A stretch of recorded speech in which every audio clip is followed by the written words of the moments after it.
400 seat എന്ന ലക്ഷ്യവുമായി പ്രധാനമന്ത്രി നരേന്ദ്രമോദിയുടെ നേതൃത്വത്തിൽ BJP മുന്നോട്ട് പോകുമ്പോൾ അത്ര ശുഭകരമായ വാർത്തയല്ല പുറത്തു വരുന്നത്. മോദിയുടെ ഗ്യാരണ്ടിക്ക് നിറം മങ്ങുമോ എന്ന ചർച്ച ഉടലെടുത്തിരിക്കെ അടുത്ത തിരിച്ചടിയും കിട്ടിയിരിക്കുകയാണ് മോദിക്കും BJPക്കും. ഗുജറാത്ത് കലാപത്തെക്കുറിച്ച് BBC പ്രസിദ്ധീകരിച്ച ഡോക്യുമെന്ററിയിൽ നഷ്ടപരിഹാരം ആവശ്യപ്പെട്ട് നൽകിയ ഹർജി തള്ളിയിരിക്കുകയാണ് ഡൽഹി ഹൈക്കോടതി.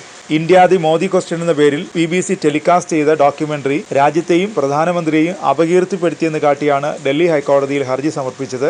രാജ്യത്തെ അപകീർത്തിപ്പെടുത്തിയതിന് BBC നഷ്ടപരിഹാരം നൽകണമെന്നും ഹർജിയിൽ ആവശ്യപ്പെട്ടിരുന്നു. ഒരു NGO ആണ് ഹർജിയുമായി കോടതിയെ സമീപിച്ചത്. എന്നാൽ ഹർജി പരിഗണിക്കാനാവില്ലെന്ന നിലപാടാണ് ജസ്റ്റിസ് അനൂപ് ജയറാം ഫംഫാനി സ്വീകരിച്ചത്. ഈ മാസം 22-ന് മറ്റൊരു ബെഞ്ചിന് മുമ്പാകെ ഹർജി വാദം കേൾക്കുന്നതിന് ലിസ്റ്റ് ചെയ്യാമെന്നും ഹൈക്കോടതി വ്യക്തമാക്കിയിട്ടുണ്ട്. ഡോക്യുമെന്ററി ടെലികാസ്റ്റ് ചെയ്തതിലൂടെ പ്രധാനമന്ത്രി നരേന്ദ്രമോദിയും രാജ്യവും അപമാനിക്കപ്പെട്ടു. ഇതിന് നഷ്ടപരിഹാരമായി BBC 10,000 കോടി രൂപ നൽകണമെന്നാണ് ഹർജിക്കാരൻ ആവശ്യപ്പെട്ടത്. ഡോക്യുമെന്ററി പ്രധാനമന്ത്രിയുടെയും രാജ്യത്തിന്റെയും ഗുജറാത്ത് സർക്കാരിന്റെയും സൽപ്പേരിനെ പരിഹരിക്കാനാവാത്ത വിധത്തിൽ കളങ്കപ്പെടുത്തിയെന്നും ഹർജിക്കാരൻ കൂട്ടിച്ചേർത്തു. മോദി മുഖ്യമന്ത്രിയായിരിക്കെ 2002-ൽ നടന്ന ഗുജറാത്ത് കലാപത്തെ ആസ്പദമാക്കിയായിരുന്നു BBCയുടെ ഡോക്യുമെന്ററി. 2023 ജനുവരിയിൽ 2 ഭാഗങ്ങളായിട്ടാണ് BBC ഡോക്യുമെന്ററി ടെലികാസ്റ്റ് ചെയ്തത്. ഇത് പുറത്തിറങ്ങിയ ഉടൻ കേന്ദ്ര സർക്കാർ ഡോക്യുമെന്ററി നിരോധിച്ചിരുന്നു. ഇതിനു മുമ്പ് ഗുജറാത്ത് ആസ്ഥാനമായി പ്രവർത്തിച്ചിരുന്ന ഒരു NGO നൽകിയ ഹർജിയിൽ ഡൽഹി ഹൈക്കോടതി BBCക്ക് നോട്ടീസ് അയച്ചിരുന്നു. മുസ്ലിങ്ങൾക്ക് നേരെ ആക്രമണം നടത്താൻ സാഹചര്യമുണ്ടാക്കിയത്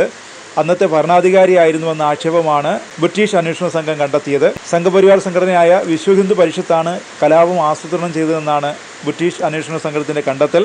ഗുജറാത്ത് സർക്കാർ സൃഷ്ടിച്ചെടുത്ത അന്തരീക്ഷം ഉണ്ടായിരുന്നില്ലെങ്കിൽ ഇത്രയും വലിയ ആക്രമണം നടത്താൻ വിശ്വ ഹിന്ദു പരിഷത്തിന് കഴിയില്ലായിരുന്നുവെന്നും റിപ്പോർട്ട് ചൂണ്ടിക്കാട്ടുന്നു. 2002 ഫെബ്രുവരി 27-ന് അന്നത്തെ മുഖ്യമന്ത്രി പോലീസ് ഉദ്യോഗസ്ഥരുടെ യോഗം വിളിച്ചിരുന്നതായും ആക്രമികൾക്കെതിരെ നടപടിയെടുക്കരുതെന്ന് നിർദ്ദേശിച്ചുവെന്ന് റിപ്പോർട്ട് വ്യക്തമാക്കുന്നതായും ഡോക്യുമെന്ററിയിൽ പറഞ്ഞിരുന്നു. റിപ്പോർട്ടിലുള്ള പല നിർണായക കാര്യങ്ങളും സംഘത്തിലുണ്ടായിരുന്നവർ തന്നെ ഡോക്യുമെന്ററിയിലൂടെ വെളിപ്പെടുത്തിയിരുന്നു. കലാപത്തെക്കുറിച്ച് പഠിക്കാൻ ബ്രിട്ടീഷ് സർക്കാർ അയച്ച സംഘം വളരെ വിശദമായ റിപ്പോർട്ടാണ് നൽകിയതെന്ന് കലാപ സമയത്ത് വിദേശകാര്യ സെക്രട്ടറിയായിരുന്ന ജാക്ക് സ്ട്രോ ഡോക്യുമെന്ററിയിൽ പറയുന്നതും കാണാം. കലാപത്തിനിടെ മുസ്ലിം സ്ത്രീകൾക്കെതിരെ ബലാത്സംഗം നടന്നതായും സംഘം കണ്ടെത്തിയിരുന്നു. അക്രമം രാഷ്ട്രീയ പ്രേരിതമാണെന്നും ഹിന്ദു ആധിപത്യമുള്ള പ്രദേശങ്ങളിൽ നിന്ന് മുസ്ലിങ്ങളെ തുരത്തുകയായിരുന്നു ലക്ഷ്യമെന്നും റിപ്പോർട്ടിൽ പറയുന്നുണ്ട്. ഗുജറാത്ത് കലാപത്തിന്റെ പശ്ചാത്തലത്തിൽ ആക്രമണം തടയുന്നതിൽ പരാജയപ്പെട്ടെന്ന് ആരോപിച്ച് അമേരിക്ക മോദിക്ക് യാത്രാവിലക്ക് ഏർപ്പെടുത്തിയിരുന്നു.